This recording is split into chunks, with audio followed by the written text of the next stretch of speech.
Good morning. I'm back so soon. It's only... Don't do that. We should give this kind of a round of applause to Paul every single week, because every single week he comes up here and delivers the Word of God. So thank you, Paul, for everything that you do for us. Today we are continuing our study with the beautiful and challenging Sermon on the Mount, picking up right where we left off. And last week, Paul brilliantly laid out for us what Jesus is leading his followers to understand about his kingdom, which is to be a citizen in this kingdom. We have to have this inward person transformed, so that the outward person reflects the glory and the love of God to other people, to creation, and to all living things. So we're just going to pick right up where we left off and continue with that message today. I want to start off by saying once again, at the risk of sounding like a broken record, everything Jesus describes is not only possible, but it's immensely practical to living a good life. A life filled with grace for our mistakes and filled with the blessing of God. As we discussed 2 weeks ago when we went through the Beatitudes, anyone can join this kingdom. Anyone. The gates are not barred to anyone. Anyone can walk this road of inward transformation into Christ-like character. All it takes is submission to Jesus' teachings and a lot of grace for yourself and for others when we make mistakes, but it also takes a whole lot of time and a whole lot of endurance. It takes a lot of practice over years and years and a lot of discipline in order to grow into the Christ-like character we're meant to have. This journey is not for the faint of heart. We even see Jesus himself later in this sermon saying that this transformation is like a narrow gate. The gate is wide and the way is easy that leads to destruction, and those who enter by it are many. Conversely, the gate is narrow and the way is hard that leads to life, and those who find it are few. Now, he's not given a commentary on who is and isn't going to make it into heaven, as so many have erroneously interpreted this passage to mean. Instead, he's giving an analogy to how the life he offers is nothing like every other path of life. And those who actively seek to walk through the gate and journey along the path of discipleship are few in number. The amount of people who are actually walking the way that Jesus intended for us to, that's a pretty relatively small number of people. The path is well trodden when it comes to living the normal, natural impulses of our flesh. Like when I was growing up, I went to a church camp that was called Camp Allendale, and all around the lake of the camp, there was this path that was so well worn, the dirt was so packed down with people's feet that the grass wouldn't even bother trying to grow there anymore. It was like, okay, I give up. But my camp counselor knew, and anyone who has a brain knows, that the best paths to take, the ones that get you a shortcut to the cafeteria or the ones that have the best view of the lake, are the ones that aren't just the regular path around the lake. It's not the one that everyone takes all the time. It's the ones that you have to go this secret direction. You have to, remember the landmarks, to go past the tree with the X, and then, the broken down car or whatever, and then you come across this clearing, and wow. That's what Jesus is saying with this narrow gate analogy. The road is well trodden in all these other ways of life, and they don't lead to life. They eventually lead to death and to slavery. But the road that it leads to Christ-like character and transformation, that's a pretty hard path to find, and very few walk it. But it's open, and it's available, and often it's walked in community with each other. Take someone who has traveled the path first to know. That's what discipleship looks like. And I imagine that Jesus meant something a lot more like this, that it's a lot easier to just go along with the tide of culture and to the natural impulses of our flesh. That's way easier than this new way of being human. This new way of being human is what we were all designed to do in the first place. This is how we were supposed to be from the get-go anyway. And so, even though it doesn't come naturally, this is the path that will lead to life. Of course, nobody can inherit this kingdom through outward obedience alone, devoid of heart transformation. If anyone is going to join God's mission and live in the vision he has for a redeemed world, it must first begin with a renovation and a transformation of our hearts. The righteousness of the scribes and the Pharisees of Jesus' day must be transcended, must be moved past this outward, obedience to,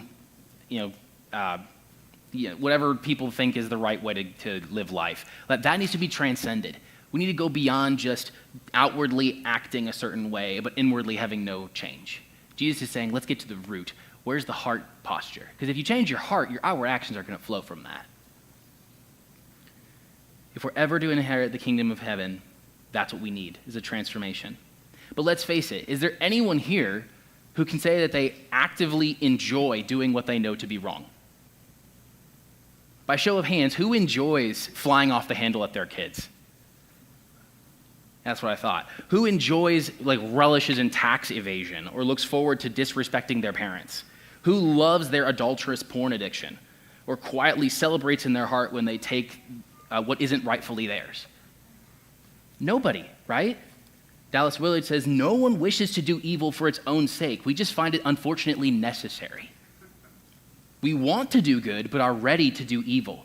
We come prepared with lengthy justifications. That's my heart to a T. I don't want to do what I know is wrong, but I find it necessary to in order to get what I think I need. Willard goes on to tell a story about a little girl who confused two answers to a Sunday school question in such a way as to be humorous, but to accurately display how many of us feel towards our own sin. The little girl was asked, "What is a lie?" And she responded, "A lie is an abomination to God and a very present help in times of trouble." That's hilarious. And as funny as that is, can anyone look at that girl and tell her that we all haven't had the same thought? Did that not cross our mind to justify our actions when we do what we know to be wrong? Evil is a condition we find ourselves in, whether we invite it onto ourselves or not. This has led many historic theologians to coin a term for how deeply engrossed in sin we are, that from conception itself, we are naturally born into a state of needing a savior. And this concept is called original sin. Now, regardless of the controversies surrounding exactly how original sin plays out and the consequences of how you talk about original sin, we all can agree that something is deeply off in the human condition, right? You don't have to train a child to disrespect their parents or to be naturally sassy. I have an 18-month-old, I know. I promise I didn't teach her that. So, no, I'm just kidding. She didn't teach it either. She's the least sassy person in our family, probably. However, this view of original sin, that we are from birth conceived into evil, it naturally leads a lot of people to, I think, catastrophize what that looks like in our world. Have we not all heard it said that the world is just getting worse and worse with each passing day, and that each year we grow closer to the time when Jesus will return to rapture away the righteous and to burn this whole earth to the ground? In fact, they even give scriptural support to this eschatology, or end time study, with verses like 2 Timothy 3, which say, "Understand this, that in the last days there will come times of difficulty. For people will be lovers of self, lovers of money, proud, arrogant, abusive, disobedient to parents, ungrateful, unholy, heartless, unappeasable, slanderous, without self-control, brutal, not loving God, treacherous, reckless, swollen with conceit, lovers of pleasure rather than lovers of God, having the appearance of godliness but denying its power." See? It says last days. How could we not be in the last days, they may say. Look at how all this evil and chaos is ruling in our world. Look at the millions of innocent people who are suffering. Look at the loss of respect for others and the open hostility of the vocal minority towards revered institutions. How can I say that the world isn't getting morally worse? That is what I'm trying to say. I don't think it is getting morally worse. That said, I don't think that sin is any less evil than it was 50, 100, 500, 10,000, or 80,000 years ago. Evil is still present, and it's still destructive.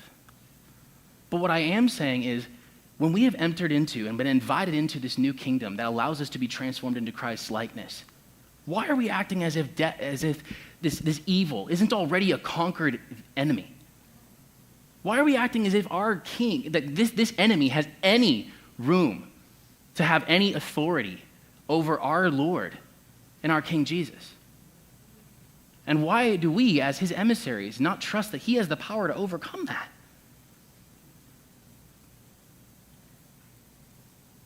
We are not defenseless in the face of evil. God has equipped us with his Spirit to overcome, to stand against, and to humbly and gracefully suffer in the face of evil. And how do we live in this power? Again, it's by repenting of our old way of living, the well-worn path, and going this other way that Jesus has instructed us in. Expending all of our own efforts and energy, supplemented with the supernatural power of God himself, empowering us to do what we alone could not, which is to live like Jesus and to identify ourselves with him in everything that we are. Christian holiness consists not in trying as hard as we can to look good, but of learning to live in the new world created by Easter, the new world that we publicly entered into in our baptism. There are many parts of the world that we can't do anything about except pray, but there is one part of the world, one part of physical reality that we can do something about, and that is the creature each of us calls myself. Well done, NT Wright. That is exactly the sentiment that I'd love for this room to share. An often quoted and misunderstood saying of Jesus is, "The truth will set you free." Has anyone here heard that thrown around, "The truth will set you free"? That is the words of Jesus. And that is a true statement, and it's good. But the problem with quoting just that sentence and nothing else is that it leaves you with the question, okay, well then what is the truth? In fact, that's the very question that Pilate asked Jesus after he was arrested. He asked, "What is truth?" and then walked away without actually getting an answer. And folks, if we're going to follow Jesus in his path, we have to get an answer. The issue is that when it's quoted like that, "The truth will set you free," it leads us into the dark as to what truth is. However, if you place his famous words back in their context, it makes it real easy to understand. John 8 says, "If you abide in my word, you are truly my disciples, and then you will know the truth, and the truth will set you free." In other words, if you abide, if you dwell, if you remain firmly planted in other words, if you do my word, the things that I'm commanding, the things that I'm teaching you, if you do them, then you will actively live out those teachings through the power of the Spirit in you, then you will know the truth. The truth of God's good world, his plan to bring about its redemption, and that it's not done for those who would be saved, but it's done through and including those who would be saved. And there's a pretty large distinction that should be made there. This is a crucial difference. Knowing this truth, the truth of who God has made you to be, how he's designed you to live and function in his grand plan and in his world at large, that will be the most freeing life you could ever have. Jesus said, "I have come that they may have life and have it to the full." And he's talking about every single person in here. We are in the last times, yes.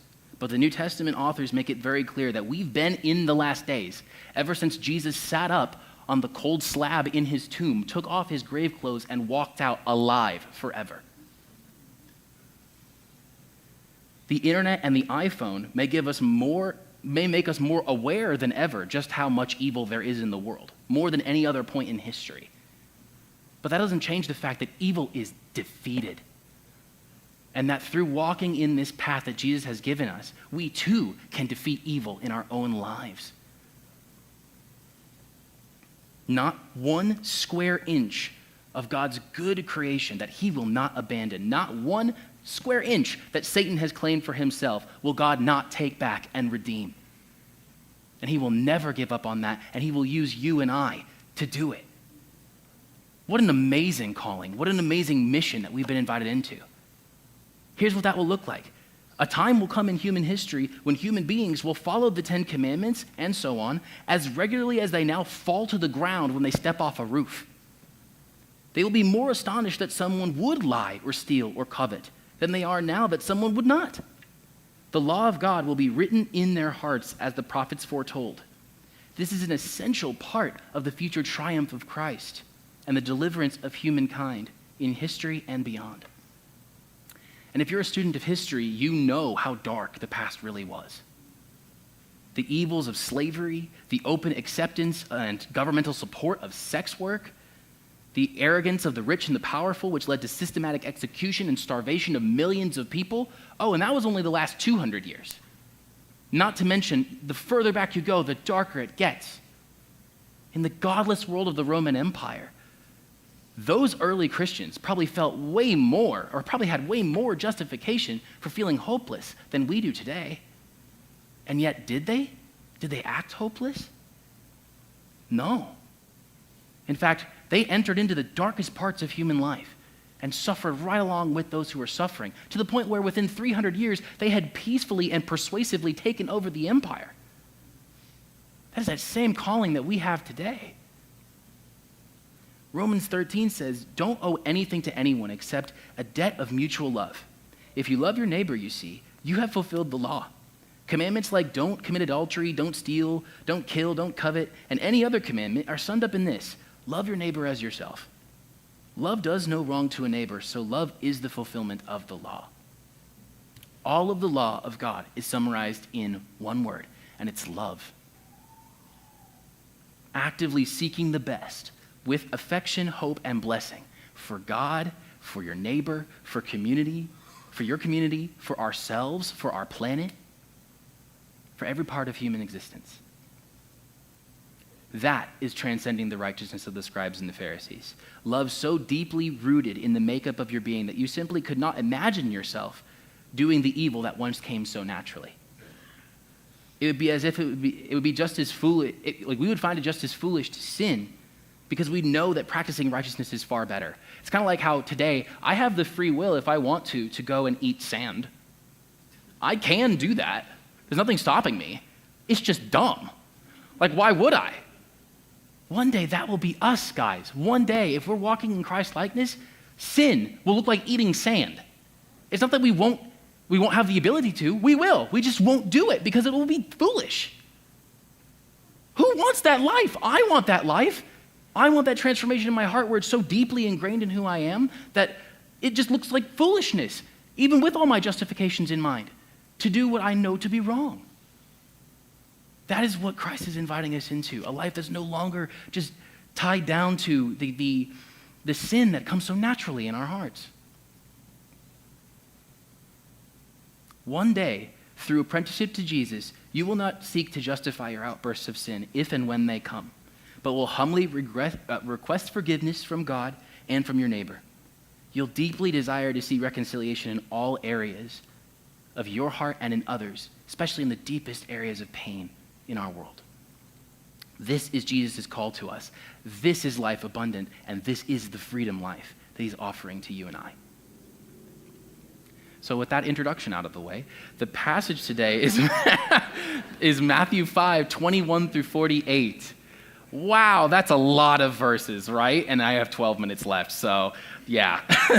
Jesus gives us a series of case studies of what this transcendence or this renovation of our hearts is meant to look like in practice. Instead of outwardly behaving a certain way, or in 21st century speak, we're not like habit stacking our way to a temperament where everyone's like, oh wow, they're a great person.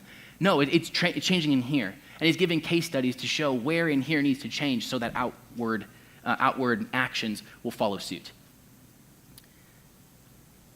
Jesus gives us 6 different common reactions to everyday human life which need to see transformation before one can fully exercise the same kind of love that God himself has.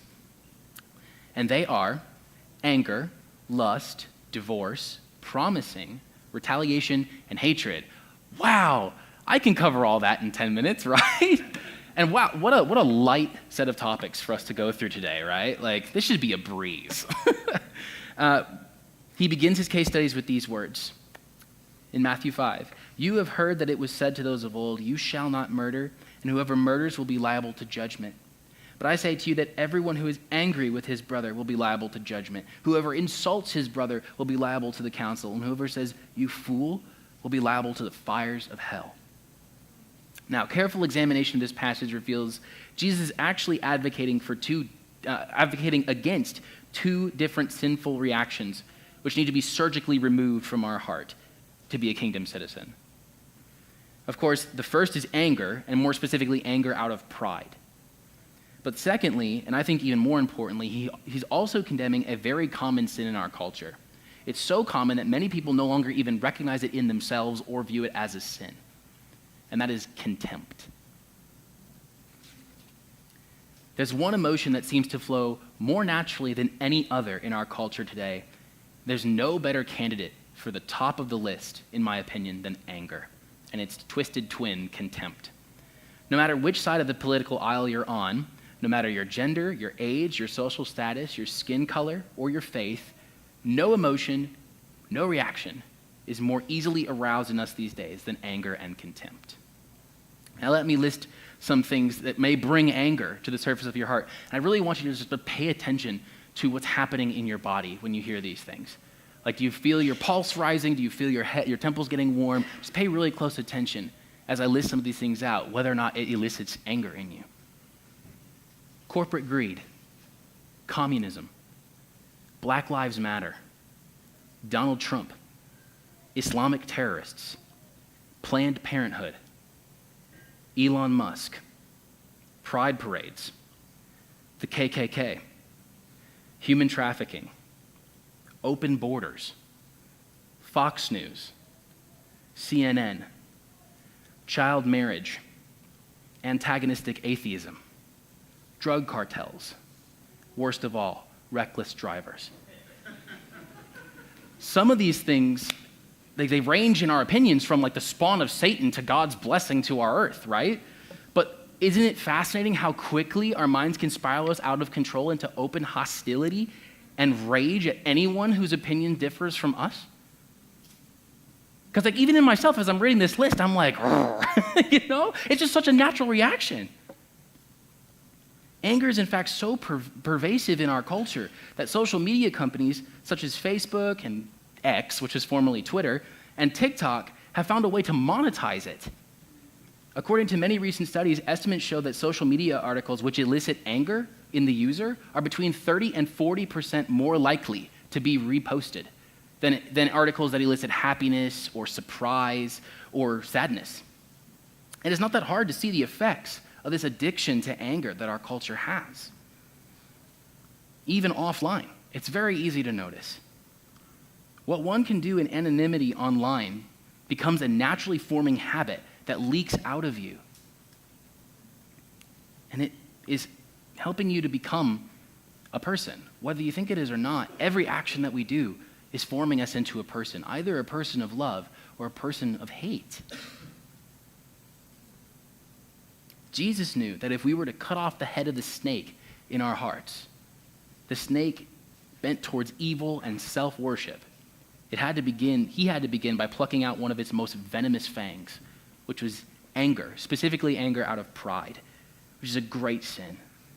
It blinds one to their position before God and their obligation towards their brother. Now, to be clear, anger in and of itself, the emotion, is not a sin.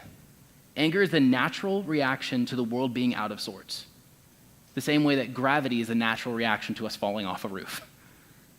You no more sin when you naturally become angry than you do when you naturally become aroused or frightened or joyful.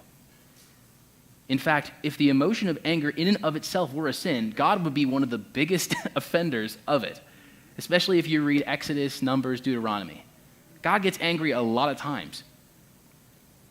No, anger itself is not a sin. That said, Paul in Ephesians clearly laid out what kind of anger is appropriate and what kind of anger is not. Ephesians 4 says, "Therefore, having put away falsehood, let each one of you speak the truth with his neighbor, for we are members one of another. Be angry and do not sin. Do not let the sun go down on your anger and give no opportunity to the devil." Putting away falsehood and speaking the truth has to be the first step. So a proper way to handle anger is not to bottle it up and pretend like it never happened. That's not a healthy response. You must speak the truth in love. In fact, Jesus continues in his sermon making the same point when he says that you must do everything you can to come to terms with your accuser or the one whom you've made angry, and I would argue those whom you've angered. But to do so, you need to know that you are a sinner who's also deeply in need of grace and forgiveness, and that God rightfully has a place to be angry at you. That easily puts into at least in my mind, it's like, how could I be angry with my brother when I know I equally deserve the kind of anger that I want to give, that same anger is justly put on me by God. Do not let the devil get a foothold of bitterness and resentment in your heart. Otherwise, love cannot blossom there, and it will wither on the vine. Dallas Willard, once again, my favorite. Anger towards others is only removed by the vision and experience of God being over all, ensuring that all is well with me and that others are his treasures. I no longer need to engage in the violence of name-calling, for I don't need to put others down in order to build me up. I no longer need to secure myself in life, for I am secure. When we find our security nested deeply in God and what he has claimed over us, we see in ourselves no reason to defend ourselves, as if our egos or our dignity are at stake. They're not. When God is the one who defines your life, no other created being who tries to redefine you will ever succeed. Life rests in the fullness of God. As the psalmist said, "The Lord is my shepherd, and I shall not want. I shall not want to defend myself, for I won't need to. The Lord is my defense, my rock in times of trouble." Of course, I understand that this is much easier said than done. Trust me, I'm preaching to the choir here. But again, this is where transformation of the heart really begins to take place. When you have the vision of the life and the identity that God has called you to, areas like anger out of pride will naturally begin to fall away. Each time you are given the opportunity to be angry and your ego is hurt, and that's an opportunity to practice denying your pride and instead trust that the Lord will handle this himself. C.S. Lewis, writing from the mouth of a devil, says, "Men are not angered by mere misfortune, but by misfortune conceived as injury. And the sense of injury depends on the feeling that a legitimate claim has been denied. The more claims on life, therefore, that your patient can be induced to make, the more often he will feel injured and, as a result, ill-tempered." Now, if that doesn't make sense, let me kind of break it down. The more we feel entitled in life, the more angry we will become when things are denied, even if they are denied to us legitimately, or would do us great harm if they were granted. So, for example, my daughter is getting to the age where she loves sweets, as we all do. And sometimes when we prepare dinner for her at home, she will ask for a cookie, or she'll ask for bread, or she'll ask for something that's other than what we've actually made her for dinner. And of course, we have to deny her what she wants. Danielle and I, occasionally, we have to deny her of these things, and she gets occasionally very grumpy about us denying her these sweets, right? But ultimately, it's not because we enjoy snubbing her little 18-month-old will. It's because we love her. It's because we want to see her grow. It's because we want her to not ruin her appetite with a cookie when she's supposed to be eating steak. Yes, I'm feeding my 18-month-old steak, and I'm not ashamed. In a similar way, if we do not consider the things that anger us, things that we are owed, and instead see every moment, as every breath as a gift from God, totally unearned and undeserved, then there will be far fewer things in life which would bring us anger in the first place. There is nothing that can be done with anger that cannot be done better without it. The sense of self-righteousness that comes with our anger simply provokes more anger and self-righteousness from the other side. I'm telling you guys got to read Dallas Willard. This guy has some fire for life. But I mentioned a second sin that Jesus is condemning here. By the way, we're not going to be able to get through all these different case studies that Jesus had. We're just going to cover the two today. So once again, this is an invitation to do your own research, to look into what Jesus is offering here, a new transformed life. But the second sin that he is basically condemning here, and rightfully, is one that I don't think there is a backdoor out of, like there is with anger. At least with anger, it's an emotion that one cannot help but have. And with proper handling, it can be controlled in a God-honoring way. But with contempt, no such exception exists. Contempt is a degradation of another person, a devaluing of them, a put-down of sorts that denies them the humanity that God himself has given them as his image bearers. That is why Jesus uses words as harsh as the ones he does. Whoever insults his brother is liable to the council. Whoever says, "you fool," will be liable to the fires of hell. What does contempt look like? Contempt is openly voicing hatred for the LGBTQ community, regardless of whether or not what they're doing is wrong. Contempt is the hateful words muttered through gritted teeth of just how much your husband is a mama's boy who will never grow up. Contempt is rolling your eyes and looking the other way. Contempt is rolling your eyes looking like, how could they, at the other people seated at your table as your waitress walks away because she put sour cream on your meal and you asked not to. Can you believe she did that? That's contempt. Contempt is stoking the fires of an old bitterness towards your mother-in-law by mocking her to your friends. Contempt is obvious, and it's everywhere in our culture, and it's poisonous. There is never, ever a just reason to be contemptible of someone, no matter how heinous their sin may be.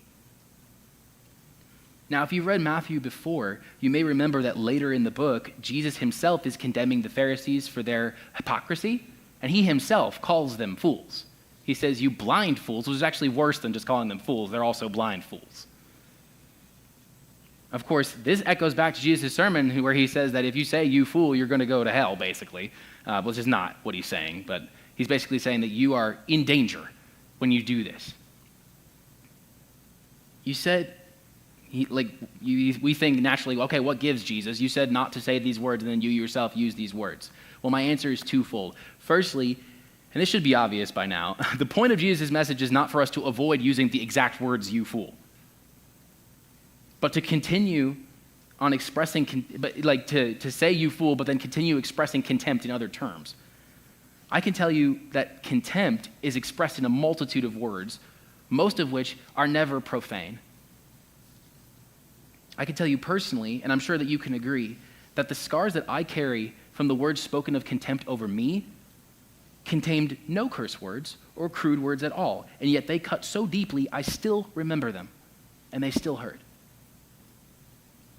Contempt is a bitter, malignant, odorous stench in the soul of anyone not inculcated to it and cannot stand to be around it. Jesus' followers know the damage it does, not only to those whom it infects, but also to those whom it spills out of. It does damage to both sides. So the answer is not, don't say "you fool," but continue to be contemptuous. It's, don't be contemptuous in the first place. But my second answer is this: there's a big difference between contempt and condemnation. For us, both we have no authority for, but only one of them is a sin. Jesus was never contemptible of the Pharisees, looking down and degrading their made in God's image quality. But he was condemning of them, and he, as God, has the right to be. He justly can condemn the ones who sin against him. And of course, he doesn't want to. He's offering grace. He's offering a path out. He's offering a road which leads to life away from the condemnation that we all rightfully deserve. But it takes him going to the Pharisees and saying, "Look, this is what you're in danger of. And you're foolish if you continue anyway. You walk further into the fires of hell every time that you're contemptible of your neighbor." Dallas Willard again: anger and condemnation, like vengeance, are safely left to God. We must beware of believing that it's okay for us to condemn as long as we are condemning the right things. It is not so simple. I can trust Jesus to go into the temple and drive out those who are profiting from religion, beating them with a rope. I cannot trust myself to do so. In conclusion, I'd like to remind everyone once again that anger and contempt are just two areas of our natural life that are so soaked through with sin that sometimes it feels impossible to ever get dry again, that we need to ferociously rip out of our hearts. We need to toss it away as we kneel at the foot of the cross and are dressed in the righteous, pure, amazing robes of Jesus and his grace and his mercy. Jesus goes on after his words on anger and contempt to address where our hearts are when desire sweeps us off our feet and runs away with us. He also talks about when we lust after others who are made in the image of God, it's because we expect them to fulfill the desires we have, often at their own expense. When we ruthlessly destroy relationships which we pledge before God and witnesses, saying, "I do," we do so because we desire wrongly. When we make promises, swearing on our mother's grave or to God himself, it's because we desire to shortcut our way to trustworthiness, rather than doing the hard work of living with integrity and letting trust naturally build. When others wound our pride and we desire to get even though we know it's not really ever going to be even. If you slap my cheek, I'll punch you in the nose. If you cut my arm, I'll break yours. We desire to see another party who hurt us hurt too and hurt worse. That's when desire has run away with us. We hate others because deep down, we desire to feel love and yet feel so unworthy of it. And maybe it's just easier to hide the pain of being so unlovable by pointing out all the flaws in someone else. But if Jesus is offering us something new and different, I think maybe we should take it. What if he's offering us a life where we're not overwhelmed with rage, where we're not addicted to pornography or filing for divorce wrongfully? What if we're not promising wrongfully? What if we're not retaliating against others? What if we're not hating our enemies? What if he's inviting us to become his people of love? What if love turned us into the kind of people who get angry at the injustice in the world? And there's a lot of injustice in the world. But we equally give love to the victim and, much harder, to the perpetrator. What if we became the kind of people who honor the beauty and personhood of our brothers and sisters in our actions and our words and our minds? Live in purity towards them and towards God. What if we loved so strongly that even if divorce seemed like a great option, we instead stuck it out together? And to be clear, it has to be together. A marriage can't continue where only one party is committed. Seeking to grow as people past our own selfishness and pride. What if we didn't expect people to trust us, but instead loved so fiercely that when we said something the first time, no one had to question whether or not we were telling the truth? What if when we were demeaned or bullied or taken advantage of, we would just trust the Lord and would never give up on helping someone grow towards love, even if that meant massive ego death?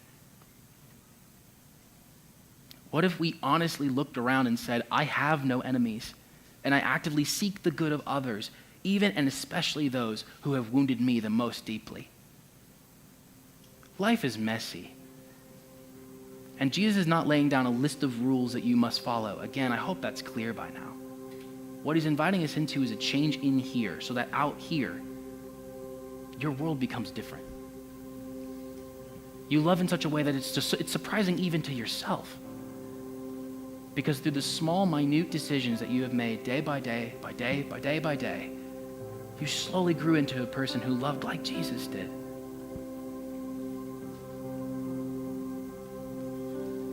I know these things sometimes sound like they may be fairy tales.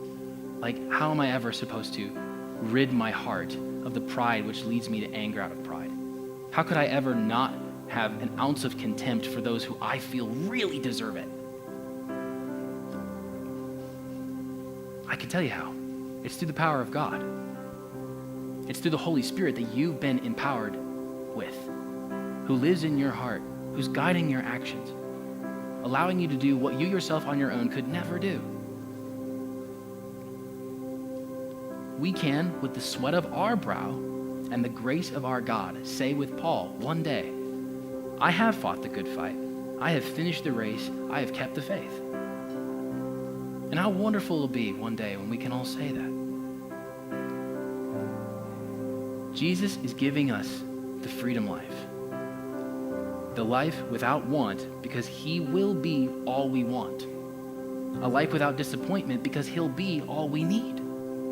A life that even through suffering will kindle in us a deeper longing to be at home with him and to see him return and redeem the very world in which we live right now, the spatio-temporal existence that God will one day redeem and that he is redeeming right now through us. He is calling out to you once again with an offer that's too good to resist. He offers life abundant, a freedom life, and a life without end. How glorious and amazing is our God. How wonderful that there is a path that leads us away from death and towards life. If there's anyone who needs prayer or just wants to talk, I'd love to hear it. I'd love to hear your thoughts and your prayers. If you need anything, I'll be in the back. You're welcome to come talk to me. And some other folks will be in the back as well if you need prayer. Whoever you are who feels led to, you can volunteer for that. But just know that you are loved deeply by the Father, the Son, and the Spirit. And again, this invitation is for you too. You're never alone, and we all get to do it together.